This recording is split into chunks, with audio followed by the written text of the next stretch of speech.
మన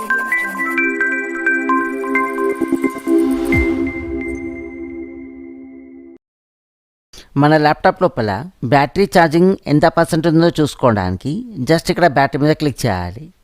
okay, click చేస్తే 72% ఇంకా ఉందట. ఓకే, ఛార్జింగ్ అవుతుందా చూసుకోవాలి. ఓకే, జస్ట్ ఈ సింబల్ ఉంది. ఓకే, ఇప్పుడు ఛార్జింగ్ అనేది కావట్లేదు. ఓకే, జస్ట్ ఇక్కడ వైట్ సింబల్ వచ్చింది. అంటే ప్రజెంట్ ఏమవుతుంది, ఇక్కడ మనకు ఛార్జింగ్ అనేది అవుతూ ఉంది. మన ల్యాప్టాప్ లోపల సిస్టమ్ యొక్క సౌండ్ పెంచాలనుకున్నాం. సిస్టమ్ యొక్క సౌండ్ పెంచడానికి జస్ట్ స్పీకర్ మీద క్లిక్ చేసాం. ఓకే, సౌండ్ ఈ విధంగా ఇంక్రీజ్ చేసుకోవచ్చు, ఈ విధంగా డిక్రీజ్ చేసుకోవచ్చు.